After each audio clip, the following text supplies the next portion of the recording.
All right, welcome back to Walk-Ins Welcome. My name is Nick, also known as Fat Thor God of Thunder, and I've got Michael Post Malone Ray with me. That's right, yeah, Michael Malone.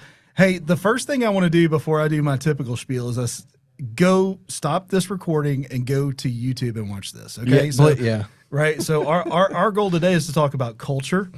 And part of our culture is doing stupid, fun things, and we are doing that now. I'm dressed up as Thor, Fat Thor. Michael's dressed up as Post Malone, and our face tattoos and everything. I mean, it's just worth going to YouTube right now. And we are here to help you triple your revenue through digital marketing services and exceptional patient experience. But today we're going to talk a little bit about exceptional team experience, and it's going to be all about culture. Michael, before we go down this rabbit hole, is there anything you want to talk about? Well, other than I have to say this. So this is just to kind of give reference. We're, 2 days from Halloween. That's right. This is the Friday before Halloween. Our company's always gone all out for a costume party, but this year we were all trying to dethrone one person. Oh yeah, Hannah. Every year, and there's 3 of us that are trying our best right now. So well, if I win, I win. If she wins, I win. Yeah. Why is that? Because we're all in it together for our cult. Like, no, because she dressed up as Nick the marketer. No, that's right. For Halloween this year, which is awesome. Like she is literally you. That's right. She dressed up as me. Yeah. If y'all are curious, like if you've ever come across Nick the marketer, you've probably seen the pose of you opening like Superman style. Yeah, my Superman. And so Hannah is recreating that completely with blazer and shirt and everything. It's pretty fantastic. It's so good. It's amazing. Anyway, but yeah, so. Well, the first core value of our company is culture trumps everything, right? We've prioritized it so much at our company that we thought we would bring an episode all around that because it's such an important piece of it. And we're dressed up for it. Yeah, and we're dressed up for it. What a great opportunity to talk about that. So we have 7 or 8 points here. We may or may not get through all of them because we, as promised, we're going to keep this to 25 minutes. Michael can't even watch me do this right now. It's like, who is this dude dressed up? Like, here's that reality. Here's a peek into your future, and I'm looking at that. Is this what it would look like if I were Moses or Jesus or thick Jesus? Maybe I don't know. Thesis. All right. Okay. You got to take this thing down the road, or we're all right. So let's get started right into this right now. I feel like I should even mix in some stuff. But there you go. There we go. All right, let's get going. So first thing out of the gate is create an engaging employee onboarding. I will tell you, if you're going to set your culture up for success right out of the gate, it's going to start with the way you make people feel when they get hired. Yeah. Right. So we've done some things, and we're actually, I've got some things in the future that we're putting together to better onboard our team members that come on board.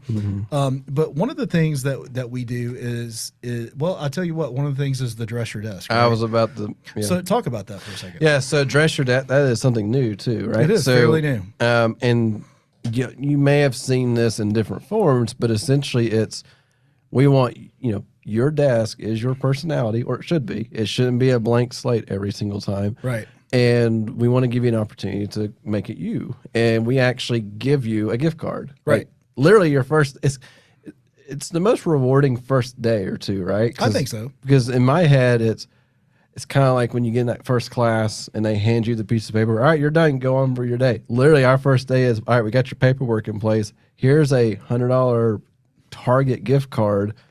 Go to Target, come back, dress your desk, and you're done for today. Like, that's right. It sounds, it almost like that's not very productive. We don't want it to be productive other than to give you a chance to showcase who you are. Because and it takes a lot longer. It's not like they come in and then 30 minutes later they're out the door. Typically, it's like half the day is you're doing your paperwork, some onboarding stuff, getting your paperwork in place, and then go to lunch. Here's a gift card. We'll see you toward the end of the day or the next day, and then there you go. We also have a Slack channel where we blow them up with questions so that everybody gets to know each other. Now, some context to that. We have people that work in-house or in office, and we have people that work remote. And then we have hybrid, people that are in and out of the office. So we use Slack. We wear them out with questions, and we allow them to wear us out with questions. Yeah, and it's really funny too. Who's your favorite Friends character? Yeah. What's your favorite episode of The Office? Like, what's your favorite color? Just some stuff like that. Oh, yeah. But we spend a lot of time, and they're allowed to shoot back like questions that we haven't thought about. It's super engaging. Yeah, it's awesome. And then on the other side too, I've got hair in my mouth. Sorry. Keep going. The other one of the other small pieces of onboarding that's unique to us is our favorite things list. That's right. That's actually one of the older ones now. Like that's been around for It's a an while. OG. Yeah. So, and what it does, and your question is like, what do you mean favorite things? So, part of our culture is that we reward people. Absolutely. And it can come in the standpoint of like, it's their birthday coming. We have big birthday celebrations, anniversaries, all these different things. Well, we can hand them $100 or we can do whatever, or we can literally go look at this list and specialize that gift so much so it's exactly what they wanted. And most people kind of forget about their favorite things. But from my standpoint, because I usually go shop for some of these things, pull up the Google Doc and say, all right, they like this, and this. Put it in the cart. Here's go. And we say favorite things. It can be drinks, snacks, food, restaurants. Basically, we're checking off every box. So if we were going to buy a gift certificate or buy something for them, it kind of covers the gambit. And then we even have larger items on there. What's the experience you want to do? So we know, like, okay, this person loves going to rock concerts. So we know if we could at one point have an opportunity to give him one, we would. Yeah, it'd be so cool. Yep. I know we've tried to do that with some of our other team members. They just haven't gone. Yeah, that's the thing. It's not because we didn't let them. Yeah. But creating that onboarding experience, we also plan out their first 2 weeks. It's pretty chill, but it's also a lot of information that we're throwing at them. And we want them up to speed before we send them out the door or start working on accounts. We also encourage team building and collaboration. This is something that is going to allow, like, I don't want your immediate supervisor to be the only person that you're dealing with on a regular basis.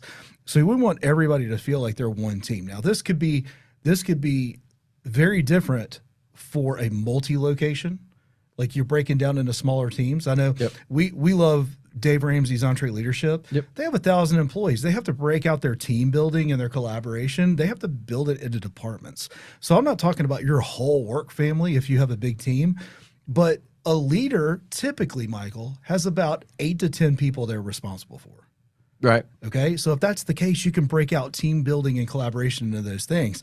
Some examples would be 2 truths and a lie about yourself. Yeah. We do this when I'm in BNI where they'll say, here's 2 facts about Nick and here's one that's fake and you pick it out. You pick it out. Which one's the lie, right? What's the next one here? Escape room? So you got escape room. Now, escape rooms have been around for a while. They have been. Probably you can do it virtual now. Yeah, you can do Zoom escape rooms. But no, the fun part with escape rooms is that it forces your team to collaborate, but just pure fun. Right. Like, and then then the personality start to come out and you start to see the strengths and the weaknesses in people a little bit with that. But it allows you just to have a slightly deeper conversation of what you're good at. And so I like escape rooms just because they're just fun. And then there's a awesome reward at the end, like a lot of success. So it's always cool to see that, especially from a team environment, the team work together and have success. But yeah, I think it's a great way. And then you have here on board games. Yeah, I mean, we like to play chess. We like to play Jenga. You like to lose in Jenga. I don't like to lose in Jenga. Let's go back to the I was like, come on. Man. Should I play Jenga today with my all my rings and all my? I'm out of hindrance too. I got one with a pinky too. Play some Halloween Jenga. Play some Halloween Jenga. Hello Jenga. I was thinking with 2 truths and a lie. You know, as a medical practice, you could do like 2 medical syringes and a placebo or something. You can have some fun with that. I was just saying, like you could do things. Plan regular social events for your team. Okay. I hope this doesn't sound pie in the sky to you guys that are listening right now that have medical practices, but you have to build this into your culture. It says a potluck here, right? Like bring your own food. We're literally doing that today. We're doing that today along with dressing up and all the other things. It's not like you have to have separate events. I cannot wait to have some sausage balls and some mummy dogs. I've already had 2 sausage balls. What's up? No. Making me hungry. We have one of our clients. I went to, they keep asking me, hey, did Nick take any pictures? No, y'all kept feeding me ice cream. Yeah. They had an ice cream social at their office, and like they had ice cream and all the toppings and everything, and they're like, why didn't you take any pictures? Like, dude, I was eating your food. Well, and tell you, ice cream social. And here's the thing too. Like I know your thought process. Oh, there's a lot of planning. There's a lot of money involved. These social events is not a ton of planning because this is internal, right? Like we're not like there are different events for internal and different events for bringing your customers and your patients to come by. Mm-hmm. But when it's all like, hey. For us, like we know Friday afternoons is a good time to plan the majority of this stuff. That's right. And we'll talk about like even beer 30, like that's like go ahead and talk about it. Yeah, but we're there. Yeah, and so like with the so beer 30. Obviously not I don't drink, so it's not just beer only type of thing, but it's literally an opportunity for all of us just to relax. Yeah, like Kimberly has wine 15. Yeah. And, you know, some people like energy drinks. Some people just want to drink some water and hang out with the team. Or drink a Coke or whatever. And here's the thing, too. There's a balance. So we used to do Beer 30 every Friday at 3:30. Right. And then we decided it started to become a hassle where we're busy. And then if it starts to become a negative thing, you got to adjust it. And so Beer 30 was heading that way. So we changed it. Now it's the last Friday of the month. So last Friday month at 3:30, come by our office. We're going to be sitting hanging out. That's right. And today lines up with our Halloween party that we're doing. So our Beer 30 and our Halloween party is all in one. So our time's adjusted, but people are bringing in food. We were all dressed up. We're going to have a costume contest essentially, and it's going to have some fun. We're having some spouses coming by. We have some other workers coming. Like, it's going to be a lot of fun. And it's one of those things. If you don't put some priority to it, it won't happen. It's so easy just not to do this. So we've talked a lot about onboarding. We've talked about collaboration and team building and how we have fun through Slack channels and Q&As and truth and lies. And we've talked about events and those different kinds of things. All of that sounds great, Nick, but we're trying to run a medical office. Yeah. Okay, well, you probably have some people that are doing some really good work in there that need some employee recognition and some contribution there. Yeah, right? Our one of our secret sauces is a props channel. Yeah, come on now. The props channel is legit. Like, it is one of those, and we all so just to kind of understand this, we use Slack. If you don't know what Slack is, go to slack.com, go check it out. They have a free version of it. They have a free version of it. Honestly, if we didn't have as many team members as we did, free version probably be fine, but we have a paid version, but free works great. We have so inside Slack you have channels. So for us, generally speaking, every client has a channel, every department has a channel, right? And then we have special channels. The special channel for this is props. So inside the props, the entire goal there is to prop other people. Don't prop yourself, prop the other person, and and make it legitimate. Like, it's so.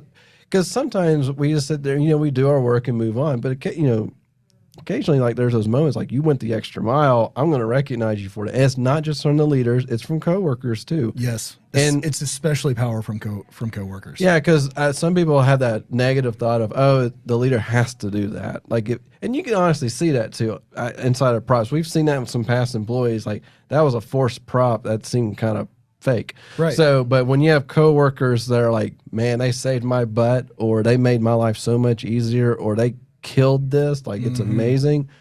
That's real. And I don't care who you are, what kind of personality you have, you're going to enjoy getting that response. And it's not like somebody stood up in a room and said it out loud. They threw it into a channel and everybody saw it. And then now you're getting likes and comments and, like, reassurances, like, yeah, they killed it. This was amazing. Tao killed it. That type of stuff. So. Well, it builds a positive culture of encouragement and edification. Yep. And as a leader, I want to challenge you to edify the behaviors that you want duplicated within your organization. Don't reward bad behavior. Yeah, ever, right? That's an old thing, but that is so real. But how cool would it be that outside the props channel, but like maybe it's in one of your weekly meetings where you pull a 5-star review out that one of your nurses or team members was named by name and read it out to the team and then high five them and put $50 in their hand. Yeah. Right? Oh, yeah. Now we're doing something a little different. I don't want to go into any detail for, save people involved, but I mean, we're taking hundreds and putting it in people's hands, right? Yep. So that's just an example of rewarding good behavior and having it duplicated within your organization. Yeah, because when you start, and this is one of those things that it really does take, and talking about lead by example coming up now, but it really does take that initial leadership to push it and to kind of help stay in the boundaries.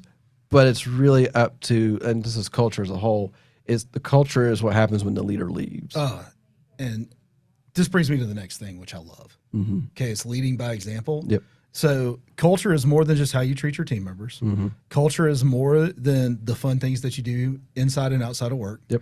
Right? Culture is more than all of these things combined. It is exactly what you said. It's what the leader does when they leave the room. Now, here's the thing.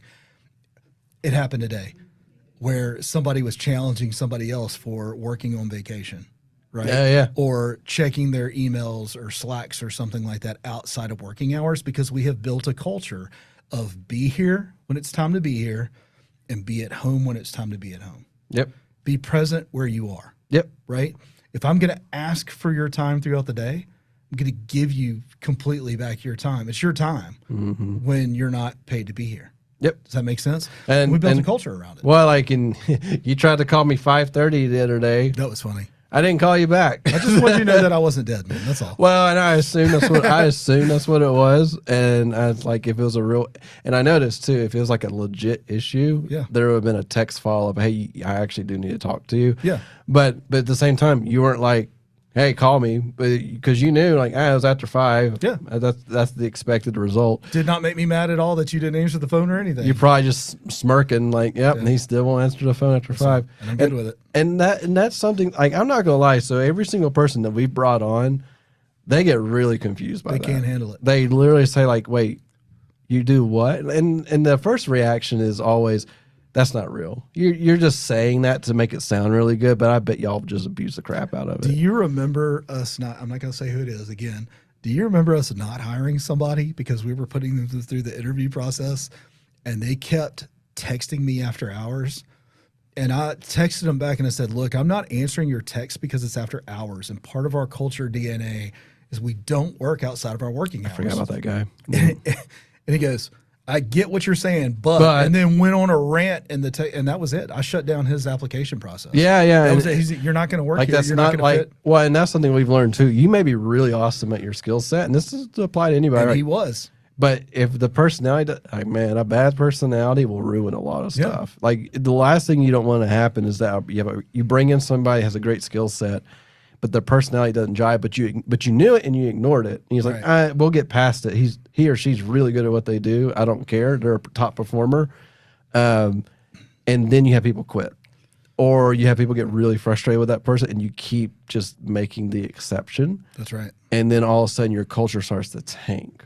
Because I can guarantee you, like that bad apple is a reality. Like it can ruin so many relationships. It'll so poison fast. the whole bunch. It will. That's how they say it. Right. It really will. Well, look, leaders, listen up. If you are running your urgent care, you're running your medical practice, you're running your chiropractic office, if you're running it, you have to lead by example. You have to keep the right attitude. Yep.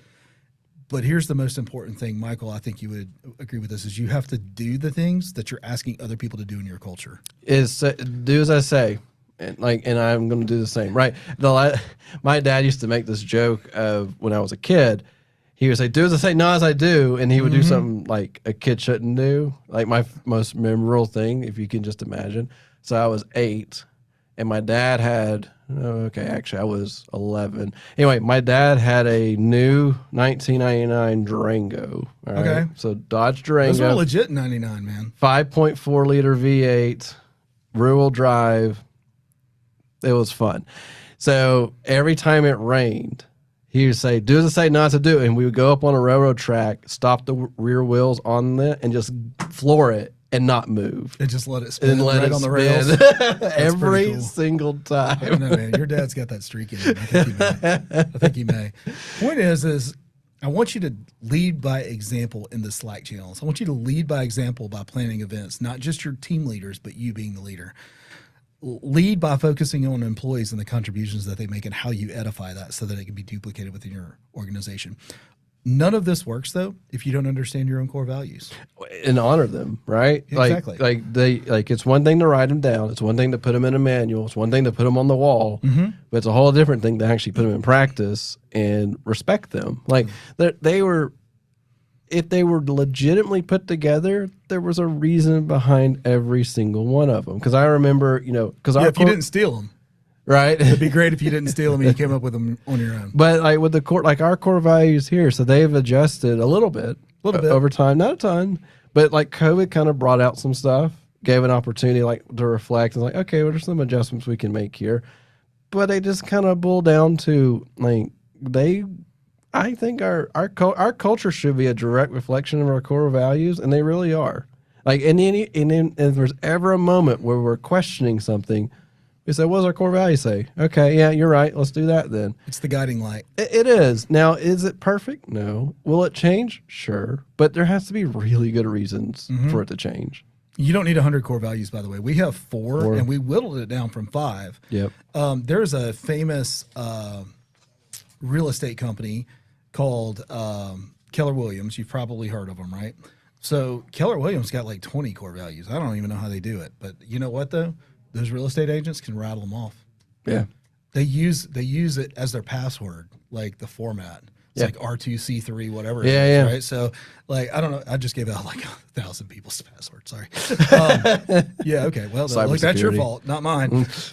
Anyway, that being said, though, like, you define your culture values, you define your core values, and then you adhere to those, and that builds the culture in your organization. And like you had noted here, too, you got to teach it.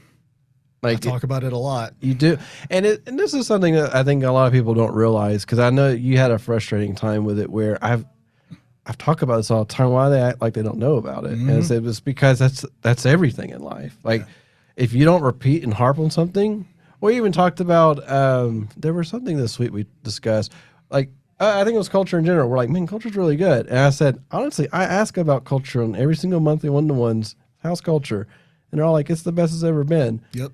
And that's a good and bad thing. It's great that we all recognize that, but then the second we keep our eye off of it and say, we make the assumption, we're good, never think about it, something changes. Something starts to fall down. And it's not like it takes hours upon hours to keep culture in play. It's really just keeping the boundaries. And then there are those key moments. Like, are you going to enforce culture, or are you going to let it slip? And when you start to let things slip, then it starts going down a path, and you have problems.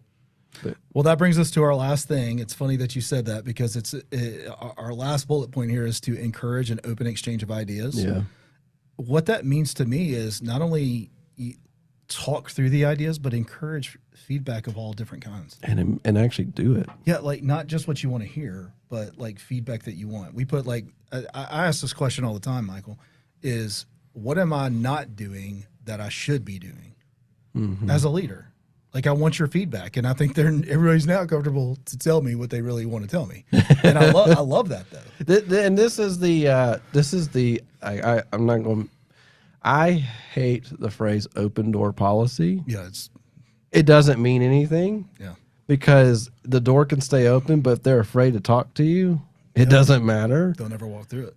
And you have to, and that's the part of leadership. You got to be vulnerable, right? Like, you got to admit, I don't have all the answers. You got to admit that you made a mistake. You got to admit that you thought you had it figured out, but you don't. Or you got to admit you're afraid. All that. It's all real. And I think people forget that. Like, I got to stand on this and just be like this filter. But that's not the case. And the reality is, there's a reason why you hired all these people. And because they're smart and they're good at what they do, and you respect them and they respect you. So it'd be stupid for you not to just engage with them. Open the door in front of people in terms of like, talk to us. I need feedback. What is your answer? Even if you already have an idea what it should be, I need some additional feedback here. This is what I want to do. Do you think it's a good idea? And act on it. If you don't act on, that's great feedback. All right, then we'll do it. And you don't do it. You just lost all that respect. So I think there's a balance there. We could, collaborate on this for a second. I think I take into consideration, just as a leader, and I know you do this as well. Here's all the feedback I gathered. What is going to be relevant to implement? Yep.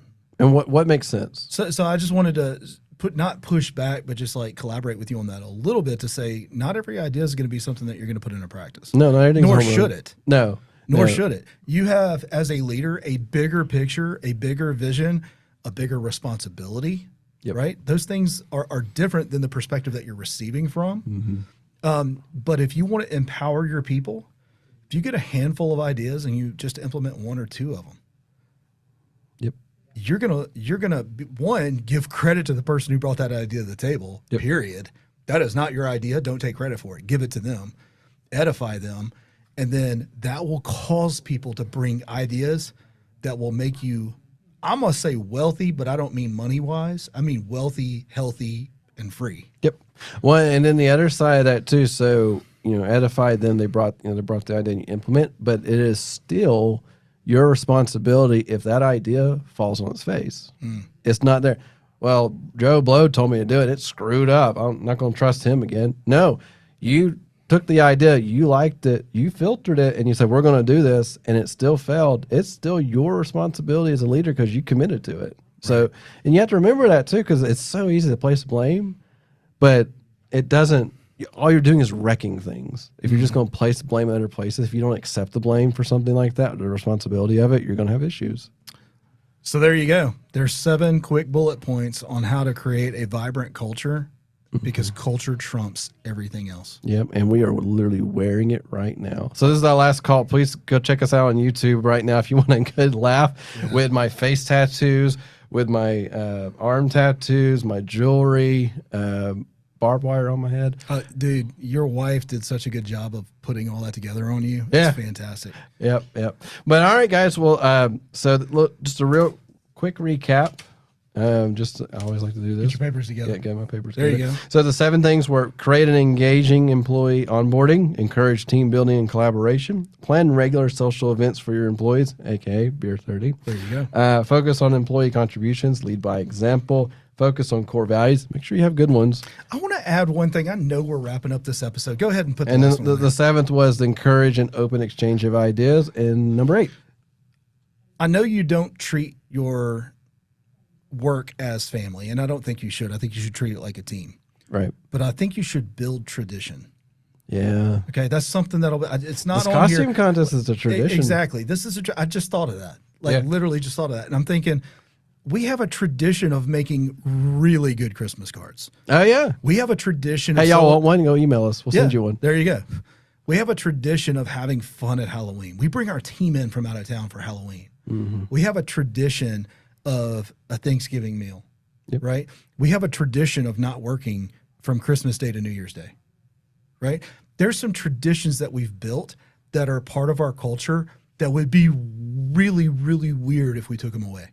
Yeah, and Birthday posters. or just celebrating a birthday in general. Yeah, exactly.